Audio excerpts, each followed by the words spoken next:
live at the locker room. We got our boy Black Diamond Makuma, baby. So what do you think about tonight, man? I mean, I got just one question for you. Overall, what do you rate yourself?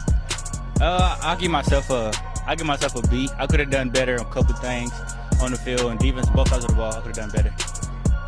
And man, you talked about that 4, but you only gave me. Yeah, that's my fault. But I got you next week.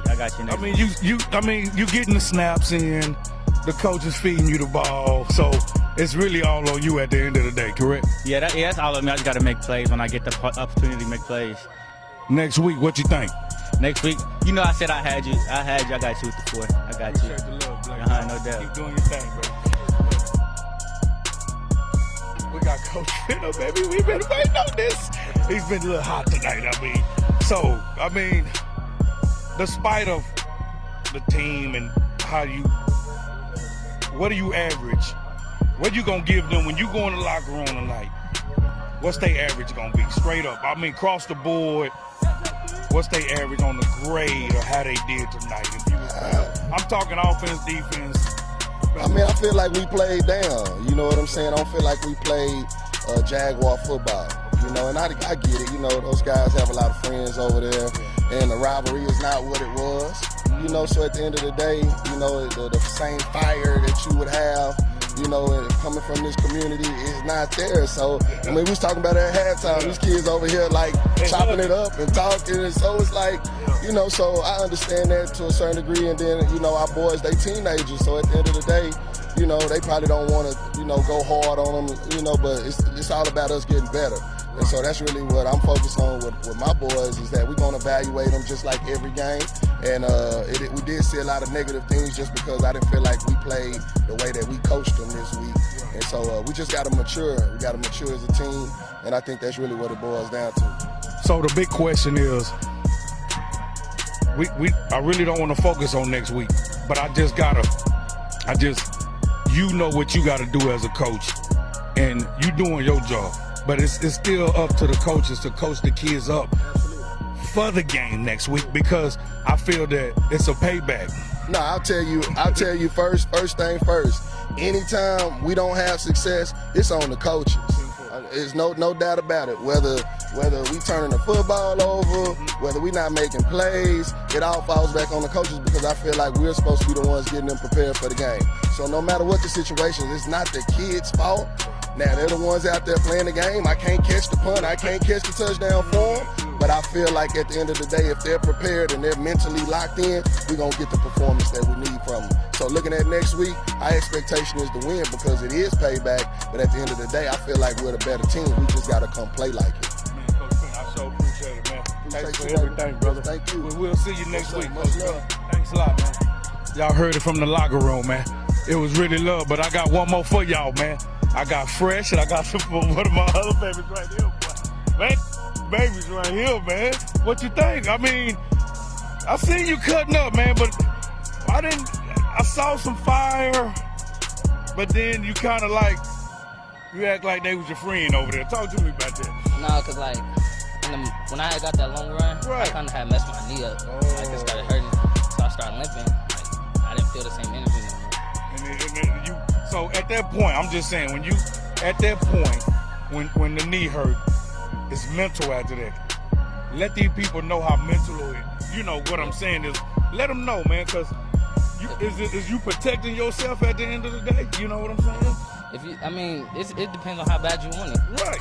I wanted it bad, so I kept playing. I could have stopped and sat down. This game, we already knew we was gonna win, but I kept wanting to play because I know I got some people up there that I need to make happy. Man, that's what's up, man. I really do appreciate it. So, what you looking for as of next week? I mean, you owe me at least 2 or 3 next week. I mean, because they gonna bring it, man. No, I got you. All right. I ain't gonna never let y'all down. I appreciate that love, baby. I always do, man.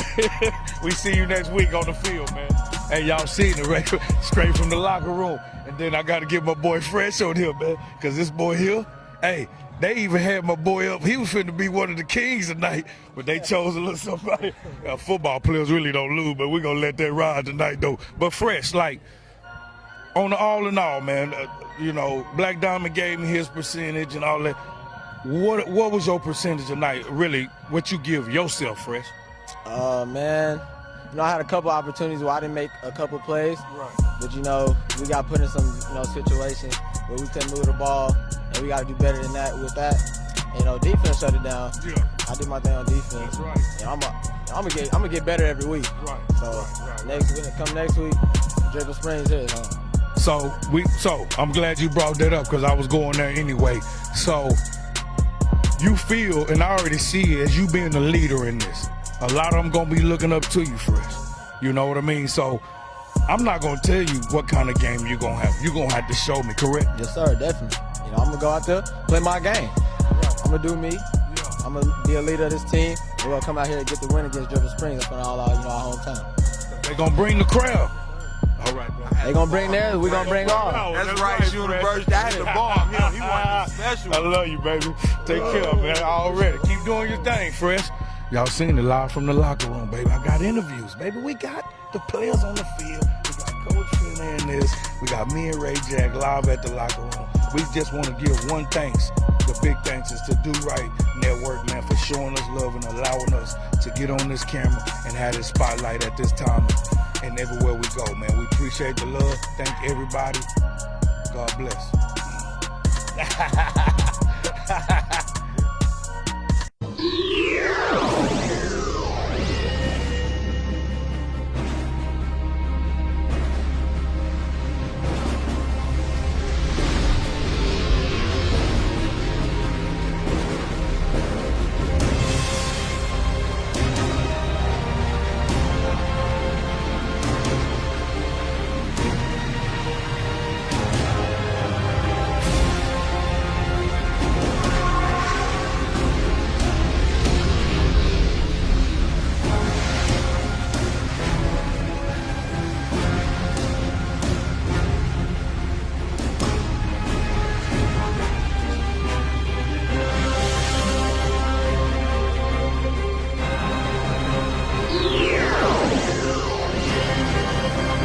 Meanwhile, at the Hall of Doom.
What up, baby? We back, Locker Room Wednesdays, live and direct. We got a slider. Yeah, we live and direct. We getting started on this Wednesday, y'all. Great Wednesday. We had a great week last week. We had some legends, the Mount Rushmore of basketball. Now we got some more young legends in the building. I got my man Worldwide in the building tonight. We got Mimi Styles and we got Eric Byrd in the building. Tell them what y'all represent. Talk to the people. How you doing? How y'all doing? Good. Thank you for having us. Man, we had to. Y'all are doing excellent work. And why I say that is because I had people reaching out to me like, y'all need to have them on the show. Yeah. And I was like, say no more. I'm gonna reach out. And I know we've been trying since the summer. Yeah. Y'all been extremely busy. Yeah. So we're gonna get into that and we're gonna let the world know what y'all doing and what's going on with it. So introduce yourself. Talk to the world. Yeah, thank you so much for having us here. It's an honor to be up in the locker room. Okay, with a couple of local, legends and everything in the work. And so yeah, it's just been amazing. We have this fantastic nonprofit called Measure. Started off as just a project, Measure Austin. Yeah, and it's all about how do you use data in a way that the community understands it and then is empowered to go out and go make change using the numbers, right? Because, you know, and we'll get into it, but yeah, I'm Mimi, I'm a mama. And so this gives me an outlet to kind of help to ensure that my kids come home safe, right? So sometimes it's a little selfish in the work that I do, but quite honestly, all Black children can benefit from somebody speaking up. So. Definitely, most definitely. Yeah, I'm Eric Byrd. I'm a native Austinite, and it's an honor to be here on one of the major platforms and the voices of Black Austin. So not many of us left, so I'm glad y'all doing what y'all doing for us and bringing us together. So, but yeah, I'm born and raised here from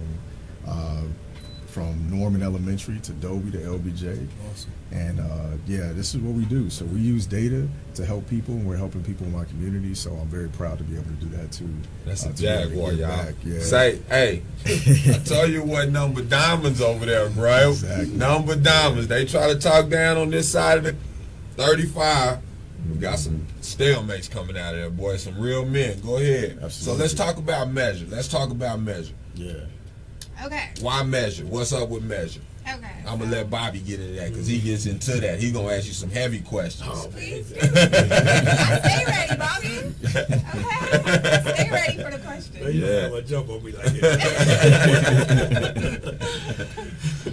yeah, I mean, I'm a storyteller, right? So where did this begin? So back in 2015, I was working with a phenomenal leader in the community, Chaz Moore, Austin Justice Coalition. Shout out to them and all the work that they do.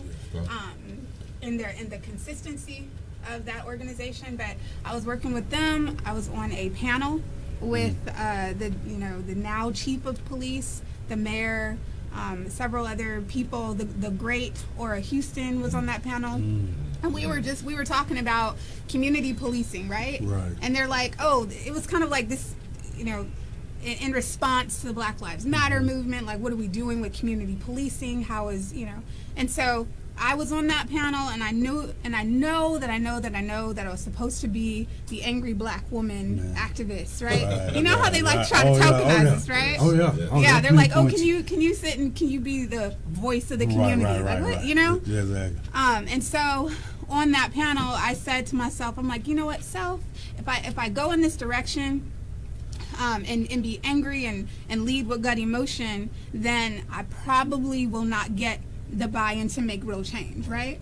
And so I started asking questions like, okay, so what are the metrics that assess community policing, or what are what's the survey methodology that's now that's informing the community how they feel about the police, right? Because they were reporting these numbers that were like high, like everybody likes the police. And I'm like, that can't be true, you know? So I started asking those types of questions.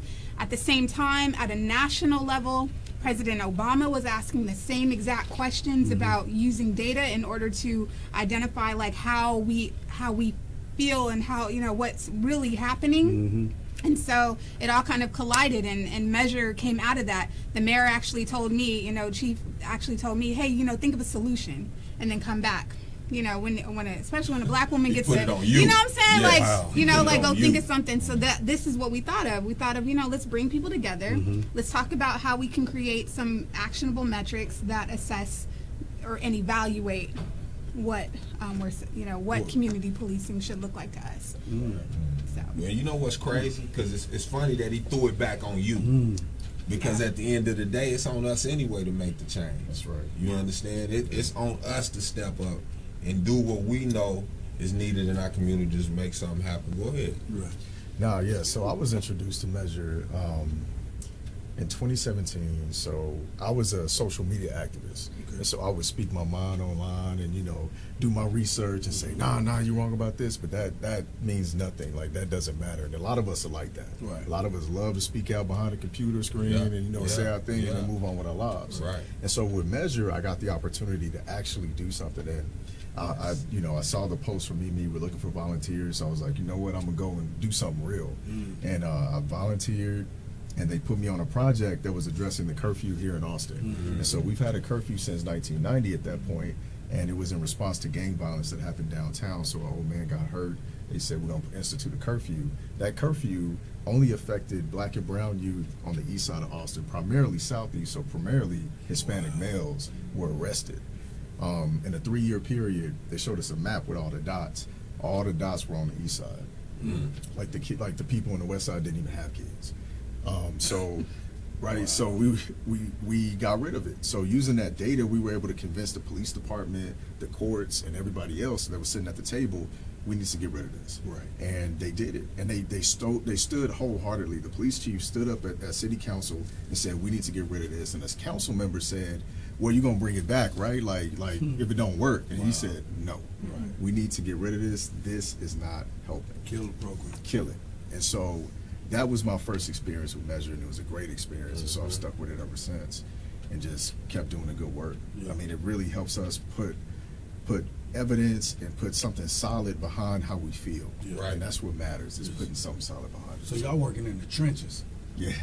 And I mean, I bet you a lot of people didn't even know about the curfew at 9 o'clock. You know what I mean? Yeah. A lot of people don't. They out there, and then bam, we got you. That's right. And That's you right. can see how it's amazing, because I got buddies that are cops, and one of my buddies, he said, Mac, you go to Jonestown, you go to Leander, you know all of that, and it's amazing how those kids and them things like that, hush hush, under the table, hey, we got this kind of type of thing. But these officers out here, they already know how to. They're gonna set the tone when it's on a certain side of town. They're gonna set the tone. If it's a domestic violence on that side of town, the tone gonna be set for when somebody get out of line. We're gonna put them in line because the tone has already been set mentally. Yeah. You don't know what these officers been through. You don't know what kind of day they had. You don't know if wifey made them mad, girlfriend pissed them off, woke up on the wrong side of the bed, and you finna catch it. Yep. And we don't see that. Right. A lot of people don't see that. Right. Yeah. And because for the simple fact that they hide it. Yeah. I got boys that left the force Yeah. because they start asking, like, it started being a problem in the force. Right. Yeah. You know what I mean? Because my boy, he's very intelligent, and he said, so if you guys see when your partner do a certain thing and you don't do nothing, you just as guilty as he is. Right. And they was like, no, that's not. He said, no, bro. So eventually they found something to kind of like, hey, James, you either gonna resign or we. Yeah. So he left. Yeah. You know what I mean? And he could come on this show right now and eat. And I mean, but for the simple fact that I love that y'all in the trenches like that. That is very important for the blacks and the Hispanics and anybody else that's put on what I call a skid row. You know what I mean? They just is so we bad. Everybody, you know. So we all bad. You know what I mean? Like, And painted with a broad brush, like Man. this is who you are. It's interesting that you say that, like, because when you said that, I thought about police distribution throughout the city. So you got one thing that came up with the curfew that we were like, why is this? Why are you only arresting kids? They said, oh, because we send all our officers to the east side because that's where most of the crime is. And the west side, the houses are spread apart. So, you know, we don't need as many officers, and they don't, you know, they driving most of the time. They get to see people, all these excuses. But if they funnel all the officers to the east side, that's why we got to be careful. Like we're proponents of data, but you got to be careful when you say things like evidence-based policing, because the evidence is going to show that most of the crime is in the impoverished area, and that's where we are. And so if you push all the cops to where the crime is, you're pushing them to where we are, and so you're perpetuating this narrative. Yes. And so you got to be real careful with those things. You have to have checks and balances. True. So that's why we promote community policing. We're like, if you're gonna push cops over to our area, don't do it in an enforcement role. They need to come in and I'm gonna connect with you. Let me get to know you. You know what I mean? And it was like that. It was. Yeah. I'm serious. Nah, Back I know. early, man, the cops come over, and it's amazing how y'all check this out, man. It's amazing that social media, the people allow. Say, we're gonna need you to go play with some black kids Okay. and play basketball with them. That's and, not, yeah. You- Yeah, that's not community policing. Public service announcement. You feel me? A basketball game with black children is not community policing. Or a kickball game. You know, it's not. And then the boys in blue be mad at me now from here on out because at least we tried. Man, come on, man. That ain't come out your heart and all that. Now, it was one I liked, the one that was braiding the little girl hair. I think that's an intimate. That's cute. You know what I mean? That's cute. That's you know, cute. I like that one. But going over there and I think that it needs to be once a month. If you're gonna do it, let's do it in community. Let's do it. How about y'all take the uniform off? I want to see you both ways, on and off, and see how you are. We define community policing as a neighborhood's ability to build relationship and mitigate crime, whereas the police officer is not just the enforcer of the law, but an equal stakeholder in the process. So that then turns it flag for that. Hey, I'm gonna hit the flag. I don't know what the flag is. We started with that flag. You know, it completely. You gotta say it again. You gotta say it again. Run that back. Define that, baby. So it's a neighborhood's ability to mitigate crime and to build a relationship, whereas the police officer is not just the enforcer of the law, but they're an equal stakeholder in that process. So that means that Big Mama down the street.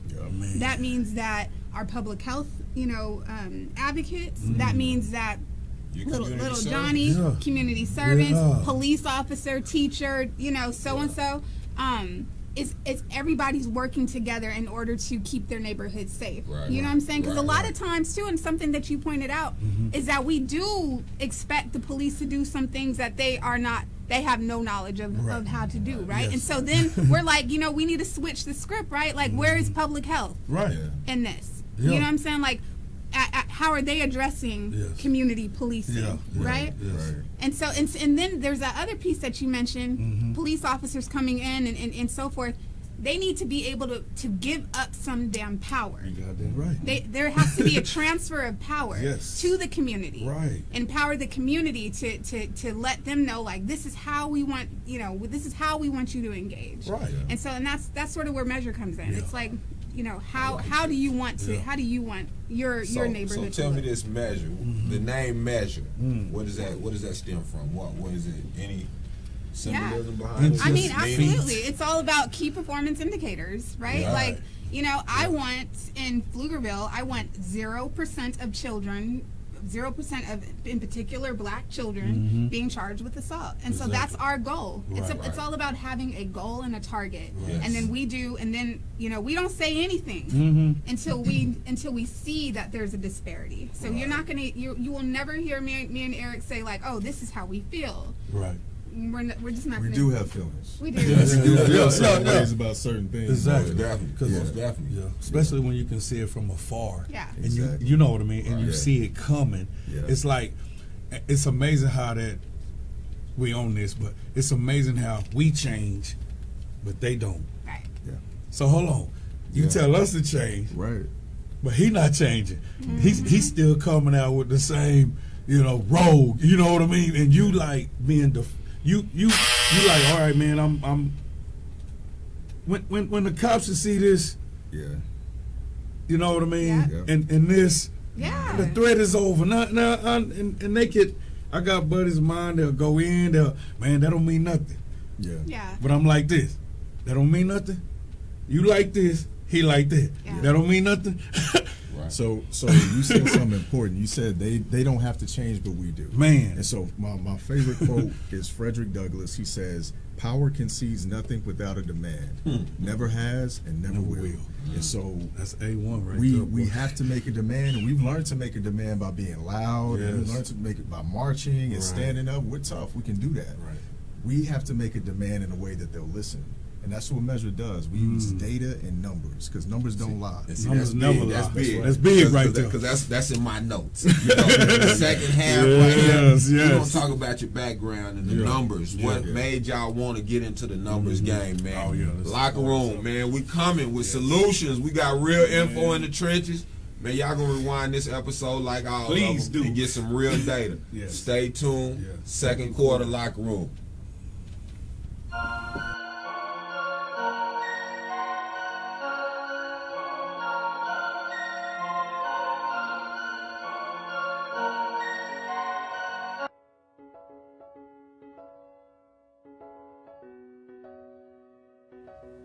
There's a real basic saying in the trauma world.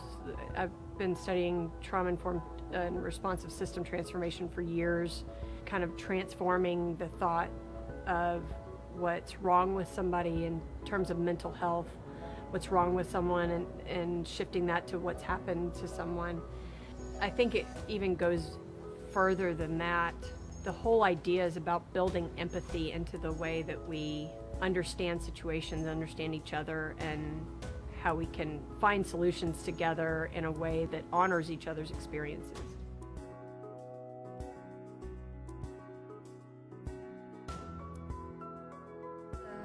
The biggest difference is the part of incorporating evidence-based practices, and this really includes bringing research into the conversation of policing in a way that the techniques that are being used, whether it's tactics, strategies, and programs that are being brought into the communities, we're looking to see if that's been tested through research and if it's actually effective, and also looking at the ways that we can reduce community harm. So that's one of the major differences. The other part is that in the community policing model that Measure uses, law enforcement serves as an equal stakeholder in the communities in mitigating crime and also building relationships, and not just an external enforcer of the law.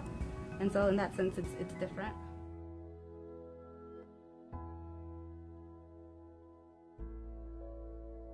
Cities in dealing with policing practices have to begin with the understanding that their decisions are going to be evidence-based.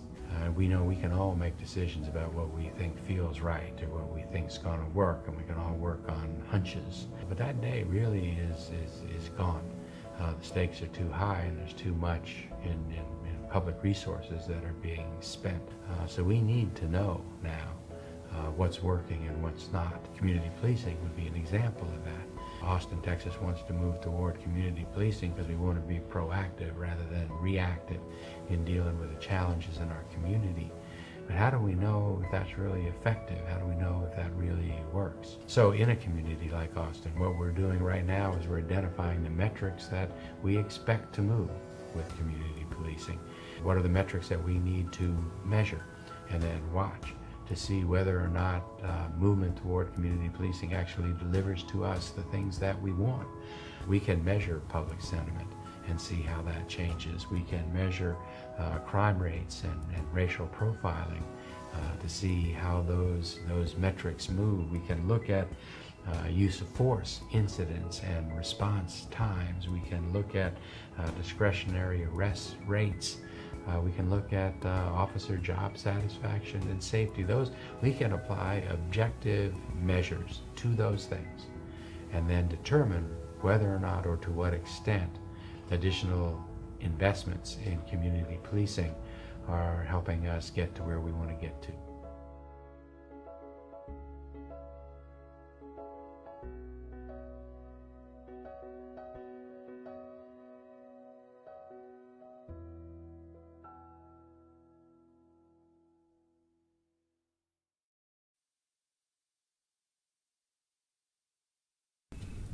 We back, baby. Second quarter. We dropping the signs. She smiled. I like how you smile again. So she got a history, y'all, just so you understand, with this media broadcasting thing. She understands this totally, so she know how to work it. See, a lot of people don't know about that now, right? Yeah, I do. I did my research. You know, I'm looking into stuff. I need to know what's going on, baby. You know what it is. Yeah. So let's. But we were talking about the numbers. Let's stick to the script. I like the meat. What's your history with numbers, man? And how does numbers change or help the movement moving forward? So my history, so I used to work with kids. I still work with kids. So I work with kids since I was 19 years old. Children taking calls from right hard now. places, yeah, right. Children from hard places and the hard to serve. Usually our kids from our tougher communities from all around the nation. So DC, Chicago, Philly, stuff like that. And I wanted to do more, so I was like, I might be a therapist. I'm gonna get into that. But then I started like exploring social work and all that, and I'm like, this is a little too touchy-feely for me. And so I got into a field that was more data-driven. And so behavior analysis, that's where I go in and I say, okay, you're exhibiting these types of behaviors. How can we change the environment to change your behavior without going in and just saying, we're gonna take this away or we're gonna do this to you? We can change your environment and kind of change your behavior. Because if you're hungry and you acting out, we need to give you some food. If you're thirsty and you acting out, we need to give you some water. And so it's basically like that. And so I was more on the logistical, like, how can we use numbers and count and measure behavior in order to create a change. With that being said, so 20 kids, how many can you really touch out of that 20 kids? If I say, if 20 kids came to you with the behavior, and how many out of that could you really like, man, I helped them out, man? I feel like I help every kid out.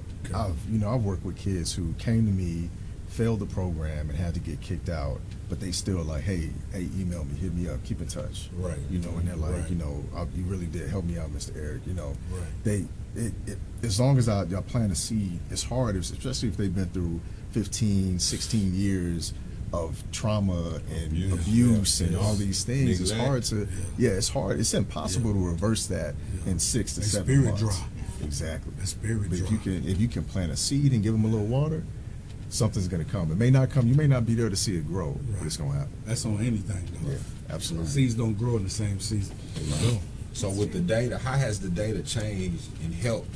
You talking about the curfew? Yeah. Let's talk about the curfew and the data. Yeah. Talk about So with the curfew, we approached this curfew issue from a point of data. So we were like, let's look at the numbers behind this. Let's see which kids are being affected. Right. Mostly black and brown kids.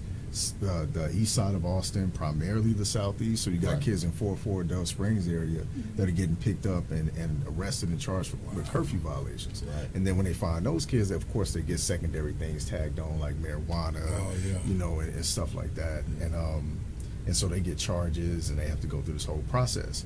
But when we looked at the map, all the kids were on the east side, and all the kids were black or brown for the most part. So tell me this, and how do the numbers affect it in a sense to where I had a few friends a few weeks ago, went out with some white friends, got caught drinking weed in the car, but because it was the white individual and he had money, they let him go. So why are we charged for those crimes and they're letting them go? What is the meaning behind that other than, go ahead, I'm gonna let y'all break it down. Can I say it? Go get to it. Racism? Yes. There you go. We live in a very racist world. We live in a very racist city. We're polarized in many ways, you know, and no matter what, I mean, we have to always acknowledge institutional racism. And so what we're saying is that equality, we talk about equality all the time, is a number. Equality is a number, right? And so if we're talking about a number, then we have to kind of address issues with the numbers. We talk, you know, you asked before, like, you know, what's your history with data? Well, you know, I was a teen mom, you know, and everybody told me, oh, don't be a statistic. Don't be, you know what I'm saying? Like, have you ever heard somebody say that to you? Don't be a statistic. You know what I'm saying? So I'm a number. You know, as a kid, I'm like, okay, so don't be a statistic. Don't, you know?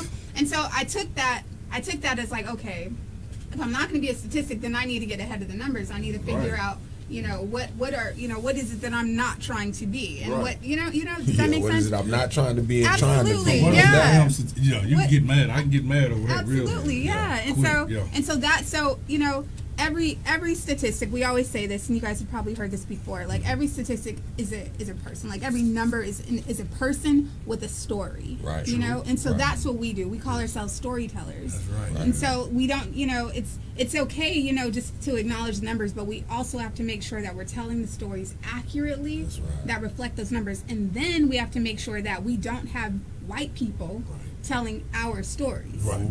Sorry. And hold on. It's spinning in my head. Yeah. Say that, but that's controlling the narrative, though. We gotta control the narrative. Say it again. We cannot have white people telling our stories. White people cannot tell black stories. White people were not enslaved. White people were not oppressed for 400 plus years. This is us, right? This is us. So we have to be narrators of our own story. And so that means that when Eric and I are like, okay, we need to create a survey. Well, we want people that look like us. We want people that are most impacted by the disparity to be in the room to give the input about what it is that they even want to measure. You know? So not only just look like us, because all skin folk ain't kinfolk, right? Right. True. They also have to have our experiences or understand our experiences. If they don't, they need to step away from the table and let us get up there. And that's one of the problems that I noticed, being an Austin native, being from here, being educated, getting a little access to the room, sitting at a few tables. I'm like, I don't see us. I might see us in color. Yeah, but that I don't mean see it's us. Right. And they don't know our experiences, and so they're speaking with the voice of other people. And he could have been raised by a white family. It's just the whole thing is you don't know nothing. Like, and then you could ask the brother, say, bro, where you from for real? Like, I know, saw you at LBJ. Right. Cause you know what I mean? And we don't want to just buzz them out on the facts like that, but facts tell, stories sell. Right. So you, like she said, make sure you tell your story. And a lot of people who do tell their story, if it's good enough for certain people, then they'll put you in certain categories. You know what I mean? It's like we got to do things. They'll let you certain tables. You at certain tables. And you can tell your story all day till you blue in the face, but if you don't use data and numbers, they will not listen to you. Like, they won't hear you. You can say, my cousin this, my auntie this, I was hurt this way, but if you don't say 45% of black people and blah blah blah, and 70% of the people from where I live, and 30% of the people that go to Givens Park get affected in this way or get pulled over by or whatever it is. If you don't say that, then they will not hear you. And let me tell you too, like the research community, they're understanding this now. There's a method that we use called community participatory action research, whereas people are involved. Everybody's involved in the process of understanding issues, right? And so that's something that we've seen, right? And so that's why I think Measure has kind of gotten a little bit, we've been doing some great work here because people want to have authentic data. We want to. I think the want to be involved in it. You know what I mean? They want to tell the stories accurately. They want to tell the story. Like we've been acknowledged. Like we've been acknowledging that. For instance, with the mayor's task force, right? We've acknowledged that there's racism that exists. We acknowledge that it needs to be disrupted. We acknowledge that in order to do that, then they have to listen, and they have to kind of give up some of that power so that people can tell their own stories. So I think that we've created this amazing model called the CARE model, and I'll let Eric talk about it. But this is a way that it's a tool that we have to work with institutions. You have to work within the institution in order to change it. Let me say it one more time. You have to work within the institution in order to change it. I just had this discussion with a friend of mine. You will remain nameless because I told you the same thing, bro.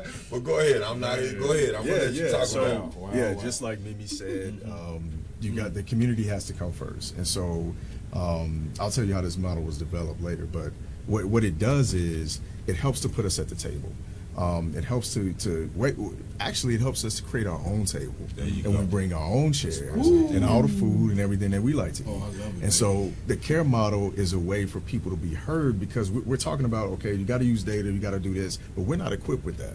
Like, they didn't teach us that at LBJ. Right. LBJ is a great school. It's my alma mater. Go Jags. But they didn't teach us that. They failed. Well, I mean, that's what I call it, bro. I can call my school out if I want to. Yeah, you can, man. I mean, we got to be real, right? We got to be real because if you're not equipped, if you're not equipped with what you specifically need, then you are failed. That it is, and so what we need is the power to use data and the ability to use data to speak and tell our narratives. But most people don't understand it. They're like, I don't get this number, and then there's some little intricate details about data where you may look at a graph and say, oh, that's way bigger than that, but if you zoom out, ain't that much different. So it's a lot of different things that go on with that, but if we don't teach people how to do that, then they can't tell their story in a way that's going to be heard seriously and taken seriously, effectively, right? And so the CARE model, it stands for community advocacy, resilience, and evidence. And so we start with the community. They come first. So that could be grandmama, that could be uncle, that could be the mailman, that could be the ice cream man, that could be whoever's in the community that's affected and impacted by this issue. Advocacy, that's the ability for somebody to speak up for themselves. And then resilience is the ability to withstand some sort of impact or pressure. And so that's the ability to bend and not break. Man, that's And nice. so all of these racial pressures, all of these displacement pressures where we're getting pushed out into other little small towns outside of Austin, how well can we resist that? Yes. You know, like really resilience is the reason why we're getting pushed out, because we didn't have the tools to remain here, whether it be financial or knowledge about paying taxes or whatever it is. So we need to build resilience, and also evidence-based. That's the data part. That's the numbers, because you can do all those things, but if you don't have the numbers to back you up, they will not take you seriously. Man, I mean, that's big. So tell me this: at what age level can we start implementing this and teaching our children? Since, like B. Mac said, we failed in high school. Like, this is some of the information we needed. No, he need to be teaching this to class. Like, I mean, So- an everyday class. It need to be something on how you do this and how you do that, because how you process it. Because when we go in, you got to understand. Elementary all the way to junior high, you gotta understand. It's in the books, and like Ray Jack know my story on this. How is the Alamo gonna teach me how to survive? Tell me that. How David Crockett gonna help? I just want y'all to break that down to me. Please let Bobby Mack know how David Crockett. David Crockett gonna let David Crockett. I need to know when I leave here. What are my resources? Because everybody don't go to college. That's right. How you gonna help me, man? That's right. Failed at it. That's true. So, you know, I feel you on that, man. So because I see y'all doing great things at HT. We'll talk about that. We got a whole half to talk about the works, because I know y'all well traveled. Y'all have been in New York. I'm doing my research on y'all. Watching y'all. I like y'all. I like y'all. We be talking about. We went to Australia. We're gonna talk about all that. But at what level can we start implementing this? What level do you think, or age group do you think is effective for kids to start learning? Because they so smart now. Hey, you mentioned elementary, and I'm like, elementary, because you can start with an issue that doesn't have to be about racism or anything like that. We don't want to over adultify children. You know, that's not or promote the BS. Exactly. Right. Or that. You know, we don't want to expose them to that. But chocolate milk. I got a story about that. What about chocolate milk? So, Let me tell you my story. Yeah, go ahead. Go ahead. Yeah, you always here to tell your story.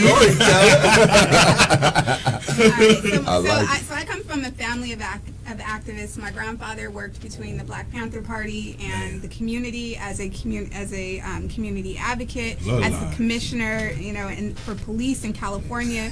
My uncle was a Black Panther, you know, prior to the movement. God rest his soul. You know, he was a victim of the movement of COINTELPRO. Can we talk about that later? I mean, go ahead, talk. She said, hell yeah.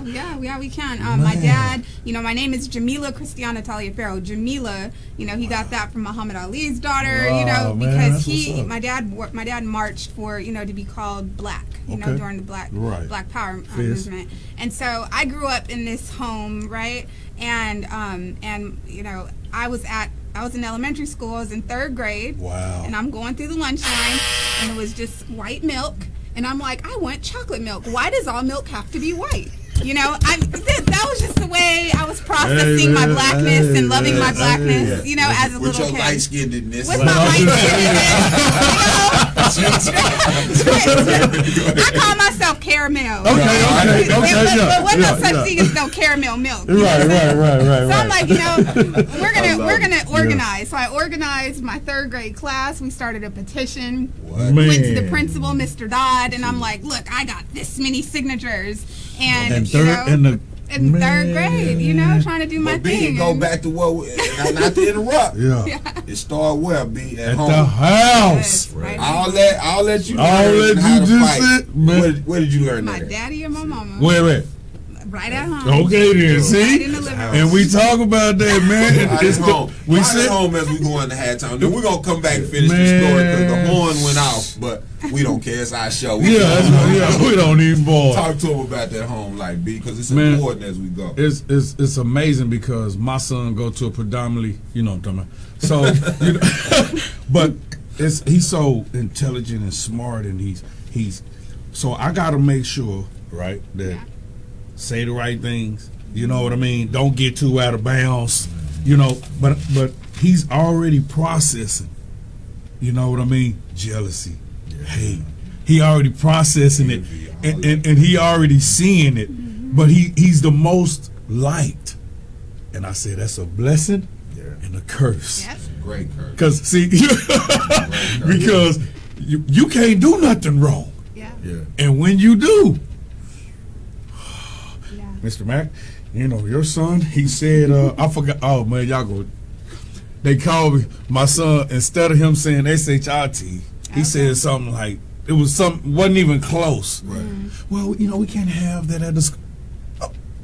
I'm like, man, you know, and then you know, to skip over on something else, my wife got a friend that's in Houston, and if you heard her stories from them schools, they will be like, yeah, he cussed me out and all of that and all of that. So when my son said this, I saw it, you know what I mean? And I'm like, okay, and I got to tell myself, predominantly, wait, they got their thing going on, and so, son, look, just, he said crap. Yeah, okay. You know what I mean? And okay, this is where his curse came in. Well, Bobby, if you say crap, the whole class gonna start saying crap. Because and so I'm like, curse. Yeah. You know what I mean? Because I said so he like, well, Dad, I mean, I want to be there, but then he liked the love. So I said, So I'm teaching him. You can't bite off the tree of good and evil. Use your powers for good.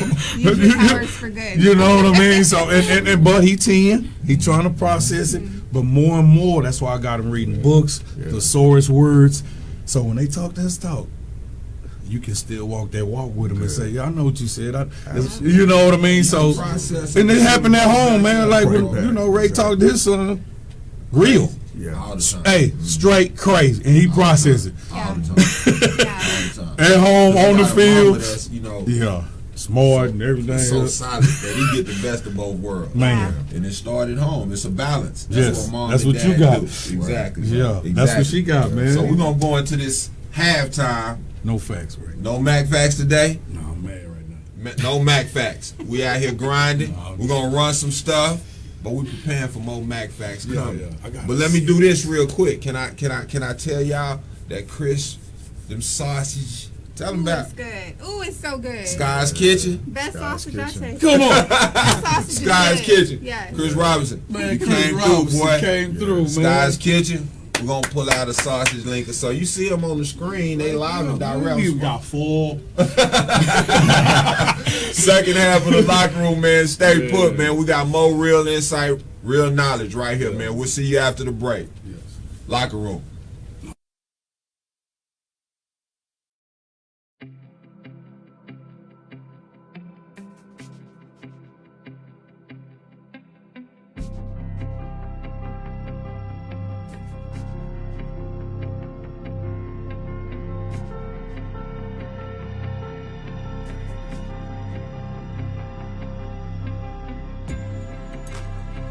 So, collaborative policing, innovative strategies, community participation, it's a thing. And so when you have community members that are willing to sit in the space with police officers, when you have techies that are interested in hearing how to best create and develop their solutions with community members, with police officers, when you have researchers that are interested in not causing more community harm, but more so listening to their communities in spaces like the Big Data Community Policing Conference and Workshop, then you have the opportunity to come up with truly innovative solutions.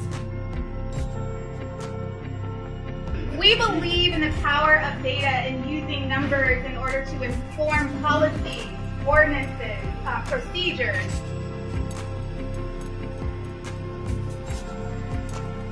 At the Center for Justice Research, we believe that if you're not at the table, you're on the menu. And it's important for people to be here so that their voices can be heard and they can be understood in terms of making changes in the community. This is an environment where activists, people who fight for the people, techies, people who manage and control our data, and our law enforcement, people who enforce laws and rules, this is where everyone can come together and come together on one accord and find out solutions. how can we use data as a way to address injustice in our community, to think differently about what community policing can look like, and to think differently, create a new vision for justice. When I first had this idea or this vision of bringing together activists, police officers, researchers, and techies, I initially contacted Mark 43.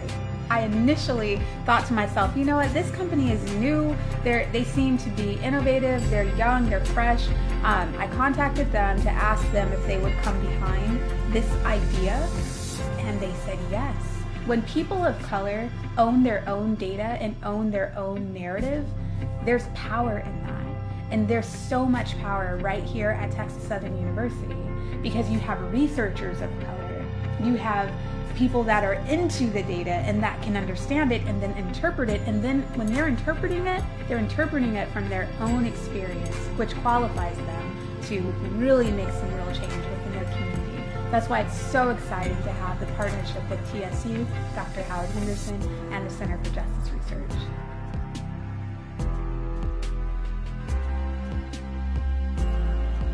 So the workshop that I was able to attend today was Rebel and Rest. It was put on by policy and legal advocates who work in those fields as well, and they're also Black women. And the focus of that was understanding the way that generational trauma, short-term trauma, long-term trauma impacts me as someone who's like super ingrained in activism in general.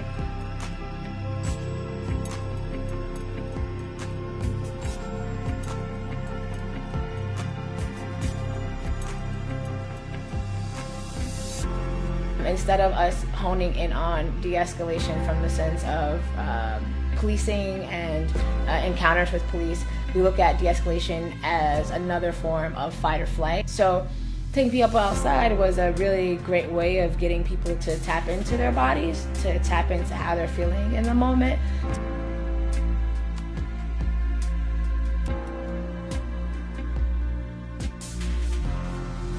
If you don't come to conferences where you can actually put yourself in a situation where you are engaging with community members, with researchers, with all the various aspects of your community to figure out what it is that they really want, then you are not giving the utmost professional customer service you could potentially give for that community. Takeaways that I had from this event was overcoming my own internal triggers when dealing with authorities or even individuals themselves. Today was lovely. I was really inspired to see all of the great things that are happening with data, and how groups like the Texas Justice Initiative are bringing the data and making it accessible to the common people. I got a chance to hear a presentation from our Chief Data Officer as well as Chief Technology Officer for the Houston Police Department. And there's so many different issues we're already trying to address when it comes to criminal justice and reforming the system. Data is very, very important. We cannot identify a problem or identify the extent of a problem without data. Data paints the picture. Data helps us get to the point where we can aim towards solutions that are data-driven. We need that in society right now. I hope that people walk away here, first of all, knowing someone that's outside of their industry, whether they are an activist, a police officer, a techie, or a researcher, that they've built a friendship or a relationship with someone that they typically would never work with.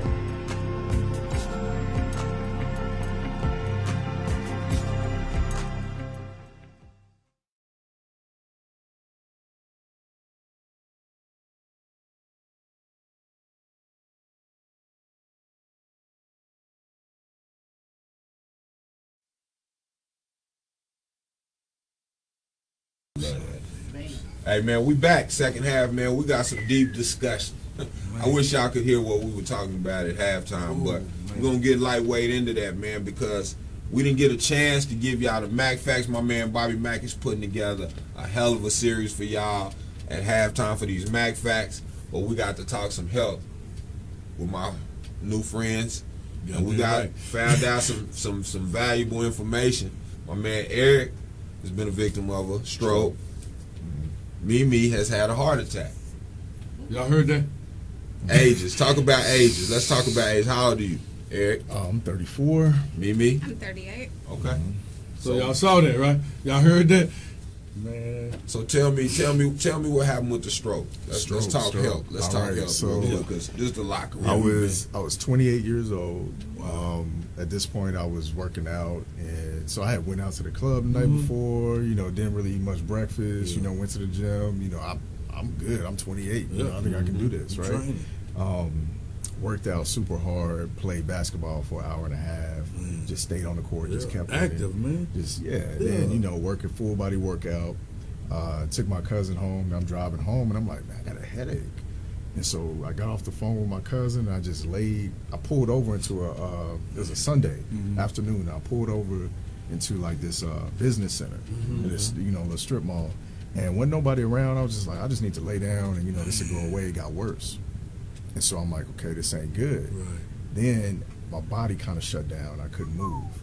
Wow. My phone was to the right, but I couldn't get to my phone.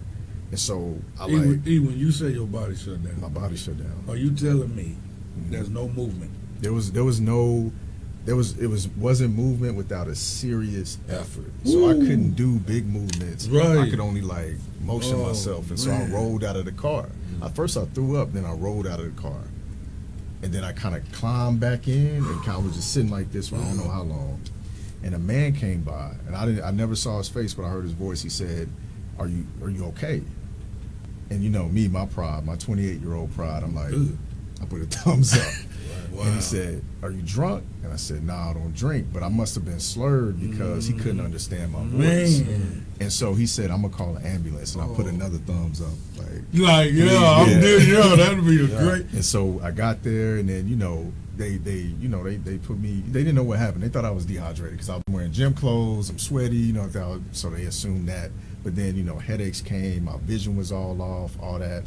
Everything came back eventually, but kept having symptoms. So went to the doctor, and my blood levels were way too high. My platelet levels in my blood were way too high. So I said, I told my doctor I need to get checked. She was like, "No, you're okay," and I was like, "No." So I got to back up. The reason I went to the doctor, the complication that I had was I was at a church retreat, and I woke up, and my stomach was bulging on the left side right here. And I was like, this ain't normal. So I drove to the hospital, got there, and they gave me pain meds, and I actually couldn't make it to the hospital. I took the ambulance, they gave me pain meds. They wore off by the time I was in the hospital. I was in there for hours. They doing tests and all this. And I said, "Hey, can you give me some medication? I'm some pain meds. I'm hurting. This is hurting." Right. And they wouldn't do it. Hours, and then a new nurse came in. I said, "Ma'am, can you please tell me why they're not giving me medication?" She said, "They don't know what to give you." She said, they're afraid you may be seeking medication, like a drug addict." Come on, man. I said, "Look, I don't even drink. I don't smoke." I said, "Give me Tylenol. I don't even want nothing hard." Why I'm in here? You can't check my blood and know that by now already. You couldn't tell. Exactly. So that's when they told me my platelets were high. Went to my doctor. She tried to blow it off. I said, "I need to go to a hematologist." Went to a hematologist. He was like, "Something ain't right. 28 years old. Had a stroke. Your platelets that high. I'm gonna run a genetic test." He ran that genetic test, and he found out I had a blood cancer. I have a blood cancer. And so after that, chemo. Just recently got off the chemo, switched to another medicine, which has its own complications, but just had a lifestyle change after that. Lifestyle change. And that's what I was going to ask. What did you learn about yourself, and what did you change about yourself through that process? That just gave me a whole new lease on life. So depression was the first thing that set in. And I think we need to be aware that depression sets in. It's an emotional. It's a whole perspective change on your life, and you may get depressed, and you have to be aware that may happen so you can respond correctly. And the people around you need to be aware of that so they can respond correctly, and they don't try to move away from you. They acting funny, this happened, now they weird. No, you have to be aware of how you feel and who you are. You have to and so I was depressed. Didn't know I was depressed, working through that, figured it out, okay, my life is finite. This is who I am. Right. Everybody's life is finite, but I'm no longer an immortal 28-year-old, And so what am I going to do to leave my mark and leave my legacy? That's what I was thinking. You had to speed that up. I had to speed that up. I'm like, my time may not be like your time, or it may be longer. I don't know. You know what? We don't know. We don't know. Exactly. But I'm a spiritual person. So you telling me the story? You roll out of the car. You roll back in it. Mm-hmm. This is where I start listening deeper to you. Where does God come from? I don't know. I'm just I don't know. see what I'm saying? It was That's a what I'm business talking on a about, Sunday man. in the That's business part. Come on. It Nobody ain't like it going was to work. full. He wasn't going to work. No, it was empty, completely empty. Where's I God pulled come over. from? Me? I don't know. That's what I'm talking I ain't even about. see his face. I ain't even see him. These He are the wasn't- things. He wasn't man. there when the ambulance made it there. Wow. I know that because when they turned me and I could see all around, see them, I did not see him. Man. That's where I go. That's just the truth. You know what That's I mean? just the truth. Because that's how I tell y'all about the G.O.D. We entertain angels amongst us. We All have the no time. idea. He always Never know. got them with you. But you do if you locked in. But you, that's You true. start understanding. Yes. Go ahead and let's Yeah. talk about the heart attack. Too. Man. Let's talk. Yeah. I'm Leave gonna me let him. alone. I'm gonna let him chew this health series that Mac Facts gonna give y'all is gonna be tremendous. Y'all won't have the opportunity to say I did not know. At the end of the day, y'all won't have that. Y'all can't say that. We're gonna drive it home. It's on you at the end of the day. But go ahead, Mimi. Talk about it because it's hereditary. I mean, it's nothing you can, Give it to caused. him, Mimi. Raw. Talk to him. Yeah. Raw, man. So I start with the data. Mm-hmm. I like that. Yeah. I love that. Start with the data, and let me let y'all hear this right quick. 50% of black women, I'm gonna look right in the camera, 50% of black women over the age of 24 has heart disease. 50% of black women over the age of 24 I has can't even reach heart for the disease. flag. That knocked me off. Wait, what did I say last week? What did I say last week in Mac Facts? Startling. Okay. Right? So startling. I had no idea about that number. I had zero idea. Matter of fact, I had no idea even about my family history about heart disease because it's sometimes, like I know in my family, I don't know about y'all's family, but we don't talk about issues like that. We don't talk Not too till much it's too about, late. not till it's too late. Right? And so anyway, I know I said that, there's no emotion and stuff like that, but I lead with heart a lot. Like we were in DC in New York, and I mean I can cry in a minute. Like I'm just that type of person. That's like what's up. Because I feel really deeply, and a lot of times but the bad thing about that is that you can kind of take on the world on your shoulders, and it's very you got to. When I met him, I learned to try to humble myself a little bit more, so that I'm not taking on the pressures of the world. Not trying to do God's job. Right. We'll talk about that too. Yeah. But anyway, it created a lot of stress. I mean, the Black Lives Matter movement, like all these marching and passion and energy and sadness and everybody's they're killing us and all of this stuff just kept. Sandra Bland, like all this stuff just piled itself on me, right? Wow. And so that coupled with staying up late at night, eating whatever, just to sustain myself. I'm working Measure. Wow. I'm doing community, advocacy. I'm running this Miss Juneteenth scholarship pageant. I'm a mom, right? Dealing with stuff at home, and then also had a full-time job. Like people don't know, I literally just quit my full-time job. But so I'm doing like all of this stuff, and in black women, like we can become so robotic, like we don't even know all the pressures that we're dealing with. And at this point, like I went to DC. President Obama had this like thing going on with like police data and initiatives. So I'm in DC, and I found myself walking from monument to monument. And every time I went from each monument, I just was so tired. And I felt this pain all in my shoulders, and the pain was weird because it was in my neck. It was a burning sensation in my neck. And then at nighttime when I went to sleep, I felt like the worst pain in my lower back. And this kept happening. I ended up coming home from DC, and on the plane I felt dead. It was weird. It was a very weird feeling, but I felt like I was dead on the plane. Got picked up, went home. Next morning, went to work. The next day, actually, I sat down with a couple of my friends, Alicia Jackson, and then and God rest her soul, my comrade and my sister, Ashley Flash Gordon. I'm say her name, Ashley Flash Gordon, who just recently went home to the Lord. And I asked her, I said, Ashley, does this sound right? Like, does it hurt? Like, do you think something's wrong? She's like, that don't sound right. You need to go to the doctor. That's what she said. I didn't believe her. I was just like, I'm okay. Next day I go to work. Every time anytime I started exerting energy, the pain came. I mean, just started to feel dead. And I called my dad and I said, Dad, I just don't feel good.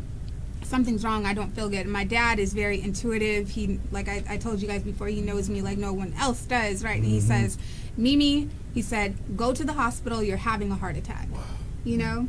So I go to the hospital, check myself in. The first doctor doesn't believe me, Of course, amazing, man. Second doctor, you gotta come in on a gurney, we all addicts around here. Yeah. So, and then then the second doctor says, tell me a little bit more about your history.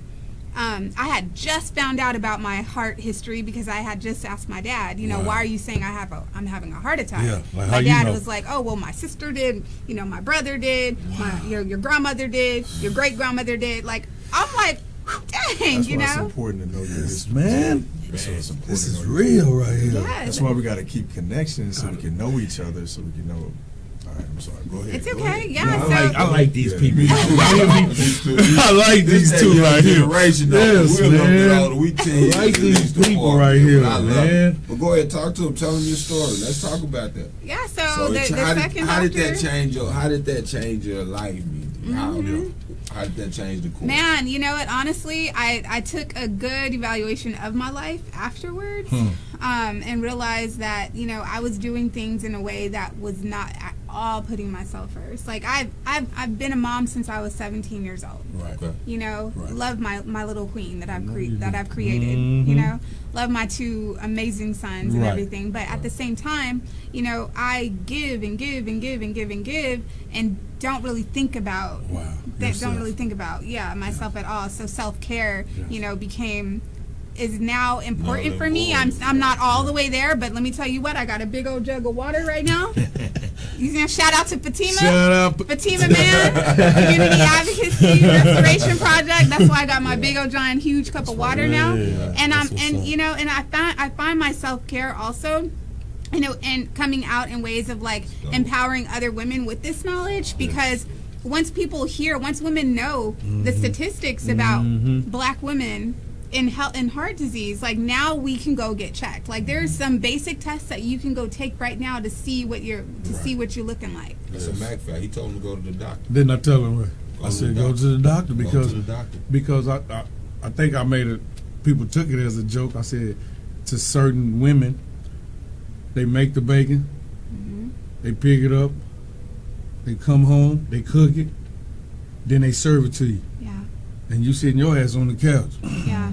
Putting all that strain on the black female. Yep. And I ain't saying this is in every situation. We just talking about them homeboys out there that know it. Well, you ain't my homeboy if you do it, but I'm just saying. Let me throw it like that one coach did. You saw that game? I saw that game. Hey, he was hot though when he threw it. That's the first time I seen him, man. I was like, whoa. But I'm a homeboy if you allow a strong black female woman, a grown woman, to do all of that work, take care of it, buy it, serve it, and you sitting at home, or you got excuses, or you can't do this and you can't do that, and she doing it. It's a lie you can't do it because she doing it, so you can too. So the whole thing about it is now you got all this on you, Mimi, and then all of a sudden you over here, you over there. And now what's funny and what's ironic about all this, and I don't want to say ironic, but it's amazing how God can get a hold to you and really start making you see how important life is. Yes. Because a lot of us can take it for a joke. Yes. Or a lot of us be going in, look, man, tomorrow, and we're going to do this, then Saturday, we're going to do this, and you got people like these lovely, beautiful people right here talking about, man, you ain't promised tomorrow. You ain't, you know what I mean? But I love what y'all saying, because you saying I'm gonna leave a mark here. You know what I mean? And that's very, very important. You know, a lot of people can't affect the world, or a lot of people can't affect it as well as that man did. That's right. Yes. Even though but it don't matter if he did it in a sport. Is what he's still doing now. Right now. You understand what I mean? God gave you a platform, though. But what it comes from is going through some hardship. Man. Too. You got to go through the hardship. Yes. Mine might not have been a stroke or a heart attack, but it was in another form. Right. Some of your hardships have led you to the next page of success in your life. You understand? So we're going to touch on this, man. This show is going too fast. I love these shows when they go fast. That means I'm learning, but I choose to learn every day, though. That's right. You should, too. We coming back. We finish strong as always. We Jaguars. That's what we do. The fourth quarter, we get stronger and stronger. More knowledge, more info, more kicking it and getting to know each other, man. We're going to continue to uplift the community and shout out those that are doing well in the community, man. We love y'all. Continue to like and share. Hit them ones. Hit them ones, man. Fourth quarter locker room. We coming right back, baby. Measure's work begins with stories. Parents and community members expressed concerns about the rate of assault charges against black children. We found that 54% of the assault charges occurring in Pflugerville School District in 2016 and 2017 were of black children. A startling fact when you consider that black students only make up 16.8% of the district's student body. Black students were roughly 3.5 times more likely to receive an assault charge than white students, and twice as likely as Hispanic students. 14 of these assault charges were filed by the staff against students. Early exposure to the criminal justice system can set young people on a descending trajectory, significantly limiting their access to opportunities. With the help of Pflugerville ISD and Black Pflugerville, we dug deeper into the numbers behind the issue. Black versus white. Some of these kids they're dealing with trauma, and like we're not treating it that way. When I first saw the data, my initial reaction was shock, but then after a split second, it was sort of like, same song, different beat. Wasn't shocked, but I was surprised. My first reaction was wow. I had the wild look. My first thought was I was surprised at how big the disparity is. Me as a parent, I have a concern. Are we as parents tackling what we need to tackle in our community? Because it hasn't been even across the board, which you would think the same system, the same parent, and ultimately the same family. But each one of my sons have been treated differently according to the system. Frustrated with the reality that we are seeing so many disparities between how people of color are treated in our communities in the criminal justice system. So the school to prison pipeline is a set of policies and practices that funnel children into the prison system. And when we say that, we often think that children are committing these heinous crimes, but often it is children being criminalized for misbehaviors that happen at school. I believe that having a strong community that understands the children, since it is, at the end of the day, the parent's choice to file complaints, that they understand where these kids are coming from.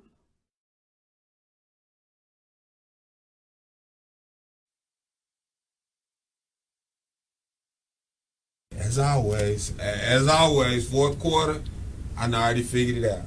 We're going to have them back up here. Because the behind the scenes convo is deep, and I'm just intrigued because I'm looking at videos and it's some people I know and respect, and I'm like, man, they on the same page, man. It's funny how God worked, though. Remember, this mission is God driven, man. If God ain't first, we not on that plane. That's right. Because it's a worldwide mission. So let's get into it. Talk about that, man. You want to talk about that health care? Because this is scripted. Let's go where you want to go. Fourth quarter is yours. Where you want to go? He was set on something. You want to get on that? Let's get on that. That's the thing that we were just talking about? Yeah. You want to get on that? Get on that. Yeah. So, well, real quick, touch on the health care because we were just talking about that.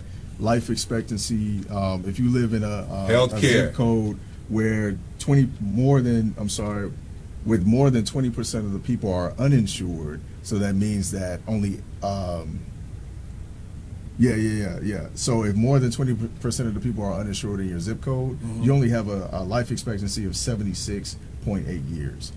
If less than 10% of the people are uninsured, then you have a life expectancy of 83.3 years. So you get a good 7 years based on if you have insurance or not in these zip codes. Then we have the 7 zip codes with the highest death rates.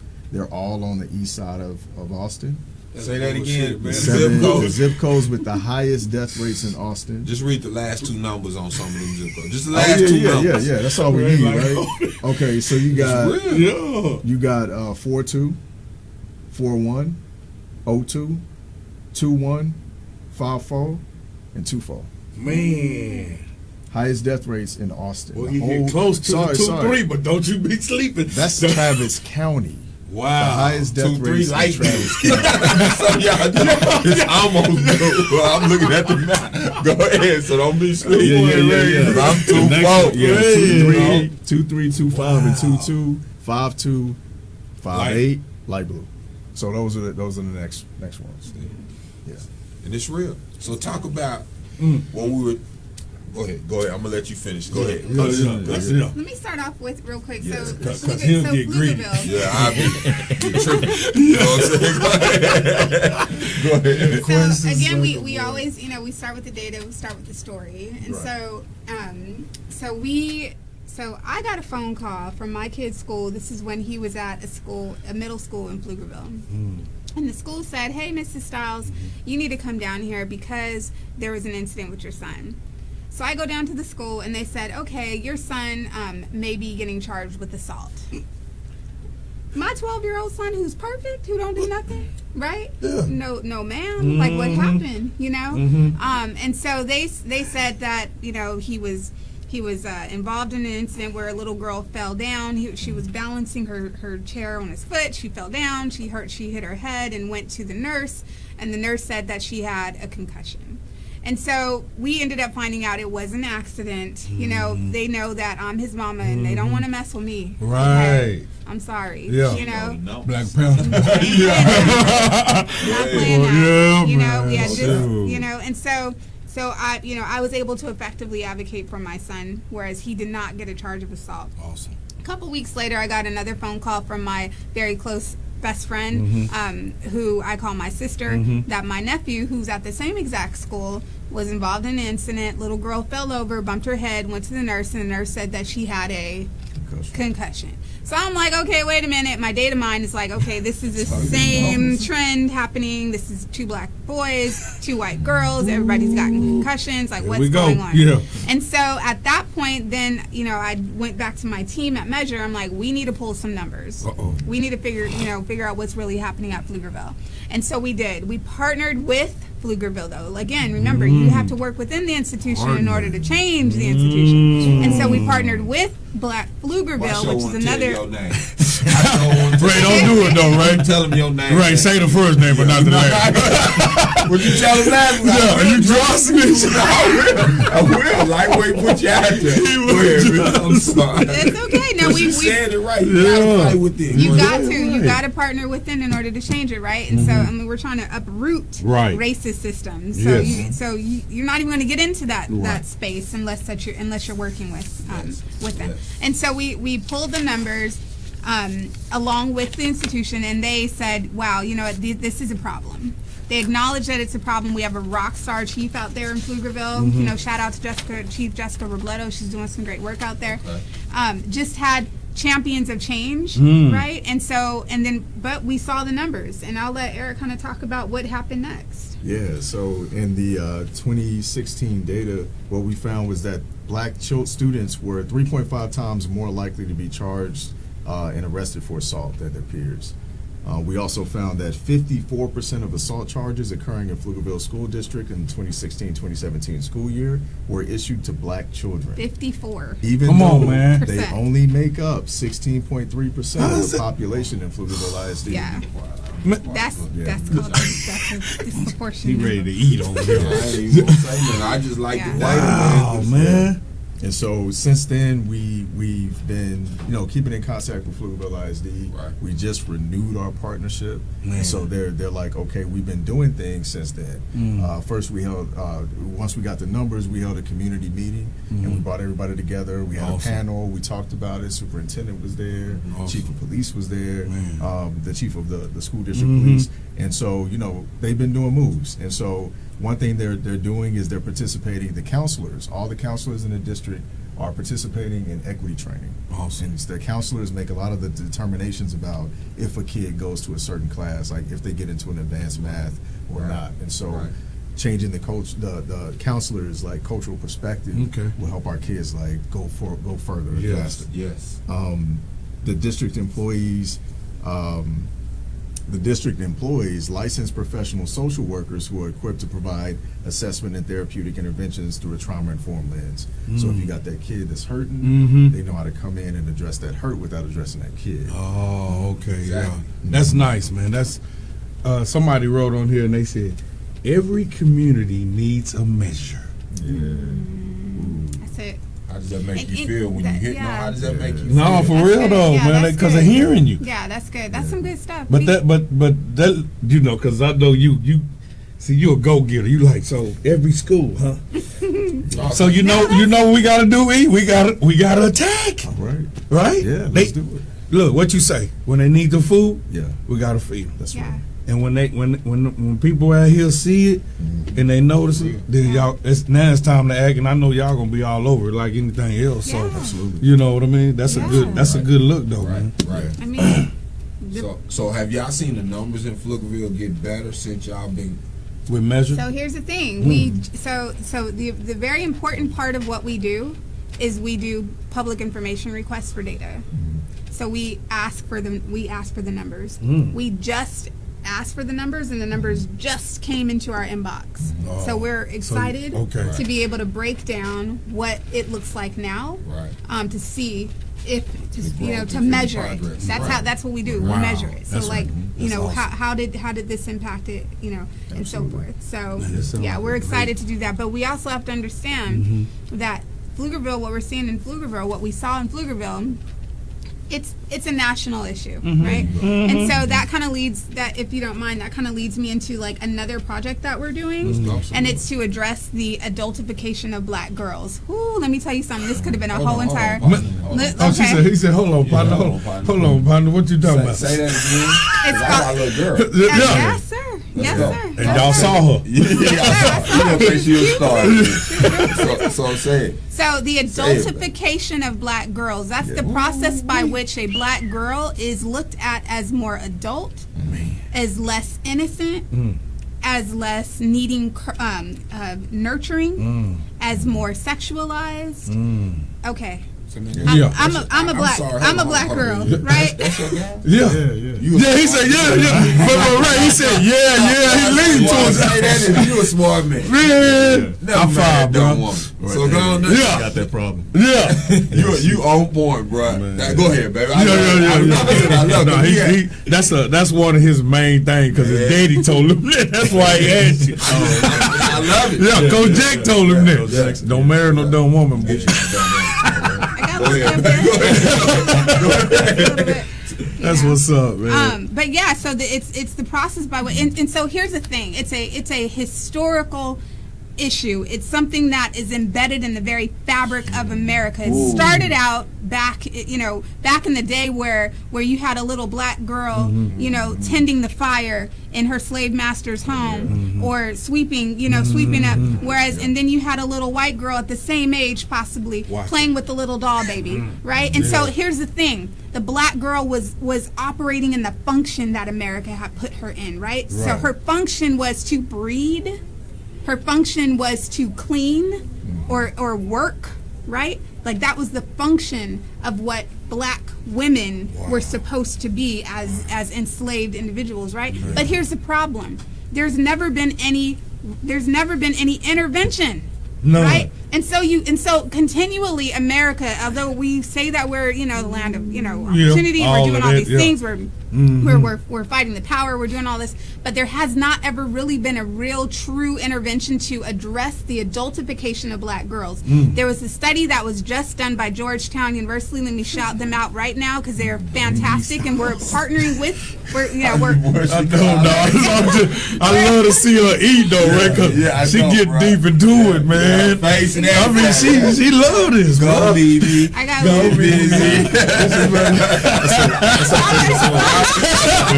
at her. No, I'm just saying. Man, this is a bit. This is a very worldwide. All over. We're everywhere. Go ahead. And so this national data that we saw that came out from Georgetown University is something that we said, we're gonna see what that looks like here in Travis County. So now we're starting a project called the Innocence Initiative. We're fundraising right now for the Innocence Initiative, and the Innocence Initiative is a partnership with Girl Scouts of Central Texas. Just partnered with them, with Lone Star Justice Alliance, who in this project we're going to train 50 defense attorneys in order to identify what adultification looks like and how to combat adultification of black girls. So here's the numbers, right?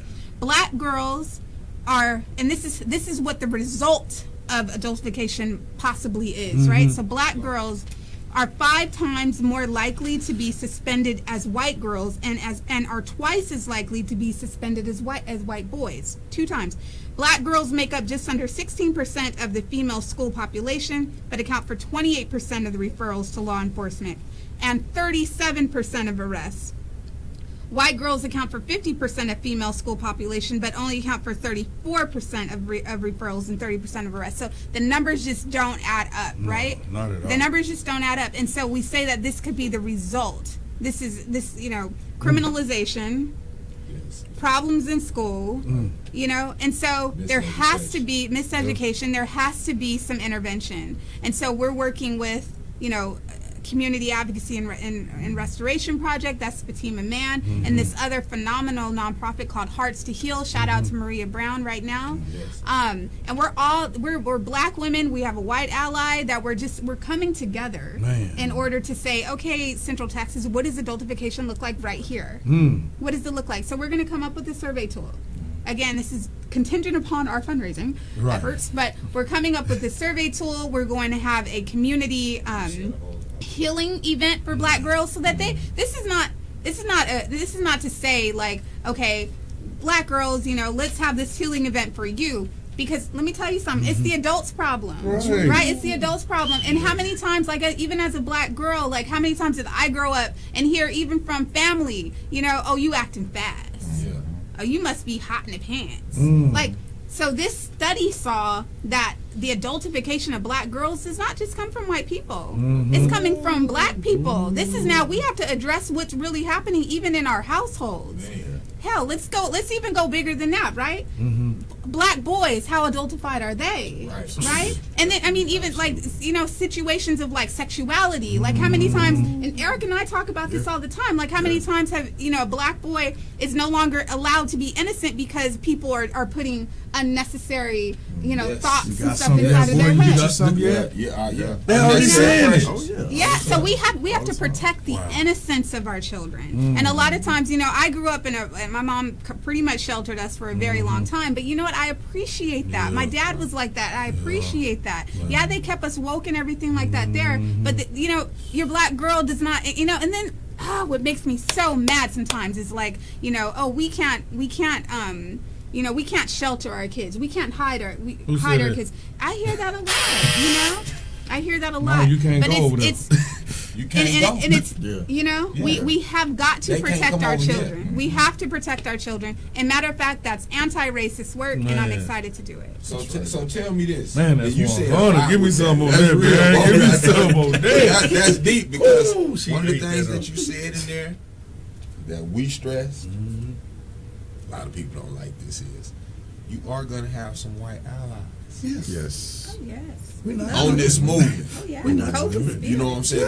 That's God's movement, though. God is it. But you got a lot of us that won't address the issues that we have within. Come on. So that they can go out and embrace the godliness in other cultures. because they are going to be part of this mission, and they're going to fuel this mission just like the Black and Brown brothers. That's right. You understand what I'm saying? So, man. Oh yes. Oh, let me tell you man, something. it's so much. Everybody been looking at R. Kelly and stuff like that too, right? Right. Like, let's talk about we are going to need to root out the issues that are inside of our homes. Right. We're going to need to call it what it is. We're going to need to. It's going to surface up. We're going to. And I'm sorry. And we got women. A lot of women nowadays are stepping up. I like that, man. A lot of women nowadays are stepping up, but we need the men to step up too. We have to protect our daughters. We have to protect our sisters, our neighbors. The brotherhood. We coming. And you know, just like anything, we start small but end big. That's right. That's how I look at things. Yeah. Start small, end big. Yeah. It's not how you start. That's right. It's how you finish. And that's the whole thing. Now I got a favor. I'm putting you on the spot. Yeah. I already got you locked in because I know your daddy. Your daddy like a big brother, so I got you. I ain't worried about you. Yeah.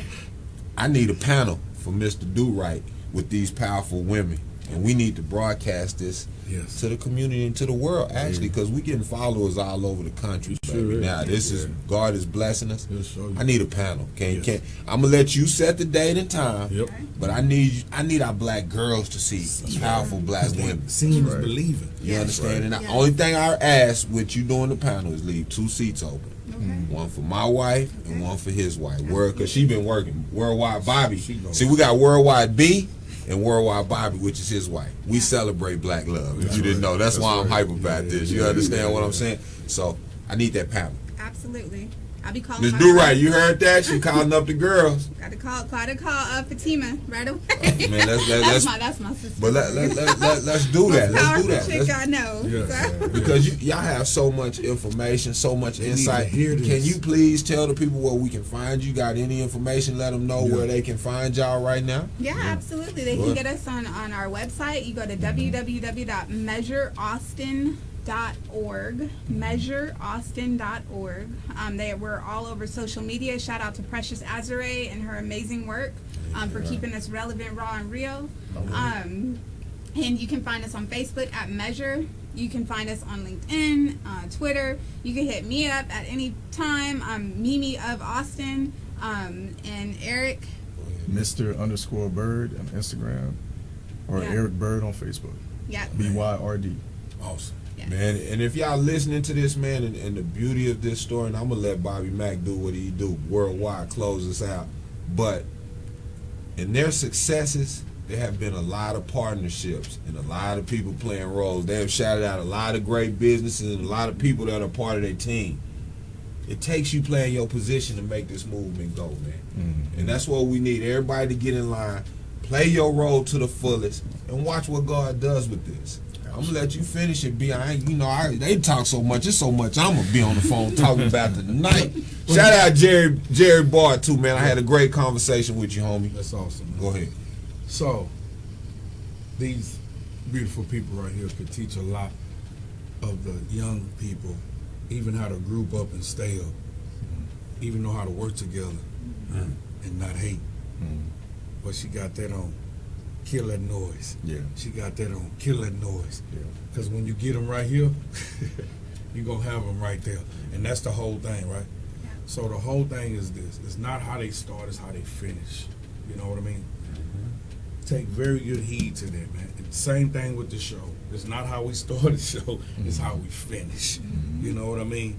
Yeah. And I just got the one question. And I'm going to call both of y'all. And y'all can answer together, or you say yours and she say here. How do you want to impact the world? Yeah. You go first. I mean, let me close. They thought about it. They put the numbers together. But see, she Black Panther, you know, she can eat at all costs. Man, so I can't wait till that. Hey, I can't wait till they hear Eric. He eat it too. He done played it cool on him tonight, bro. He ain't really dropped like he's supposed to. But that's why we gotta help. Yeah, see, don't say this. Don't go. I'm just playing my role. That's what I'm talking about. Go ahead. The question is deep. Oh man, for me, it's about safety. right? It's like in everything I do, it's like, I'm always trying to measure up. Right. That's just who I am. Right. Sometimes it's not always the best thing because I'm always doubting what I'm doing until I see it, right? Yes. But I believe in safety. Like how safe can I ensure that my son, who is this amazing big old giant football player out in San Diego State, how likely is he going to be able to drive down the street and get back home after getting pulled over by a cop? How likely is it that that one of my sisters who goes to the hospital to go have a baby is actually going to come home and survive childbirth? You know what I'm saying? Like, how likely is my son going to be able to go to school and come back home without getting charged with an assault? So it's all about, to me, it's all about safety, and that to me is like, that could be measured. That's where I think the impact of measure is going to be. Like, we're going to be able to start seeing these. We already see them. Like, we're seeing these numbers, right? Yeah. And like how that's our impact, is like, how safe can we make our environment? How safe and how healthy can we make our environment? Because you got to understand, that goes a long way. Yeah. When see, when the peers know, you know what I mean? We bought him the car. We sent him to school. He gonna call us when we get there. Right. He get pulled over. We worry about it. Yeah. You know what I'm saying? Because he trained to call us. Right. You know what I mean?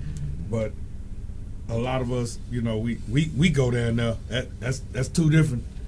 Where you going, boy? Oh boy, here we go. I think that's a big part of it. You know what I mean? I think how many police officers are we going to get that are going to agitate the system and be willing to change the culture? Right.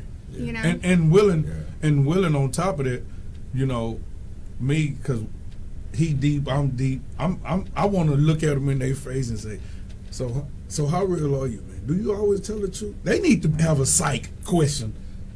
Don't they? Yeah. So that is weekly? Also data. That's evidence-based policing, like man, using data to measure like the stressors. I was talking to one officer. We had lunch, and I said, "Okay, so what kind of transition training do you have between incidents? Because you go from a car accident to a murder, to a cat stuck in a tree, to a double murder, and then now you pulling me over. So you done been through all that. You done been on the up and down, and you don't know what I got." Know what I got exactly. You don't know me exactly. Same mission. See, exactly. And so, measuring numbers can help do that, and numbers can help change the experience. So, for me, it's about changing the Black experience in America. Yes. It's about changing because our experience it can be measured in equity. Right. Like, am I being treated the same way as a person in front of me in line or on side of me? And I say that because it's not the same everywhere. Oh, no. When we travel, we go to Australia. I went to Canada. That was the first time I did not feel like a Black man. Wow. I felt like a man, like everybody else. Man. I went into a Starbucks, and they talked to the people in front of me a certain way. They talked to me the same way. That's awesome. And I didn't even know. I realized, like, when I got up there, I was like, man, I was treated equally for the first time. Man. For the first time. You have to leave the country. You got to leave the country. In Australia, same way. They don't have police shootings. They were talking to us and say, y'all crazy in America. Y'all shooting everybody. And they say that. Black people. What's that country star with a P? He called everybody out. Philippines. Philippines. He said, man, y'all killing all the blacks. He called the whole United States, and I like that.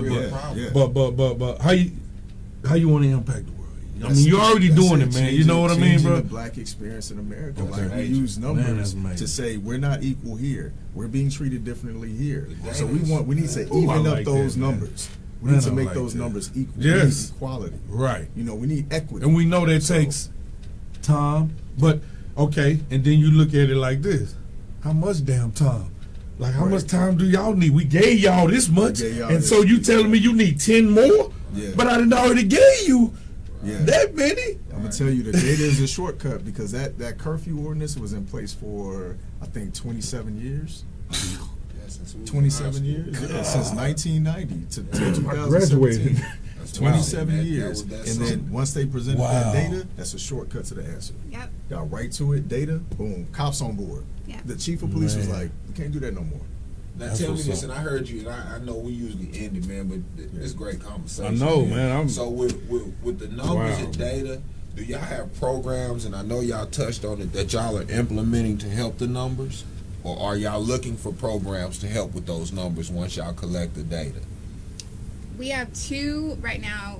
We call them care teams. The care program. We have right? two care teams right now that are focusing in on two very specific projects right now in Austin. Right. The Health Equity Project, as well as the childhood impacts of childhood criminalization, which is going to address the adultification of Black girls. Okay. So we have two projects right now that you can get involved in. Wow. We want you to get involved in it. We're meeting up at People Fund on the 15th and the 16th of this month. Where is it? Next week, 5 o'clock at People Fund. It's right off of It's off of MLK. Yeah, it's 17th So you got Street, Hewlett I think, Avenue, too. and then you got the next street going east is where People Fund is, I believe. Okay. Or maybe two. Oh, you can just GPS it? You can GPS it. Oh, okay. People Fund, yeah. People Fund. Okay. People Fund. Yeah. 5 o'clock. You know. 5 o'clock. 5 o'clock on the 15th and on the 16th. Yeah. Again, reach out to me and Eric if you are interested in being Please a get voice. involved. Please. And everybody can play a role. Whether you're a data scientist or whether you are a teacher. Or somebody's you just mama. Want to serve the cookies or That's something. it. Yeah. Play your position. Yeah.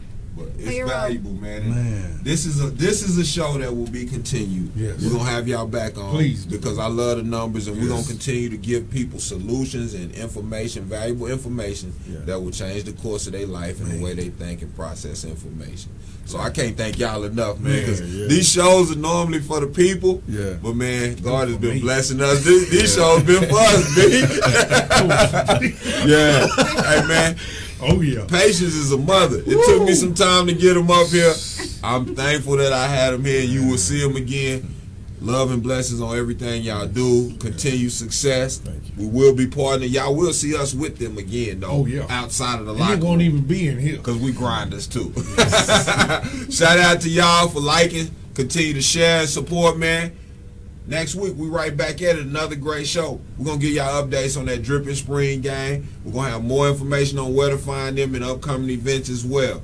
We love y'all. Have a blessed week. Continue to keep God first, and we'll see y'all next week, man. Worldwide. Blessings. Meet me and Eric. Measure up. Pow.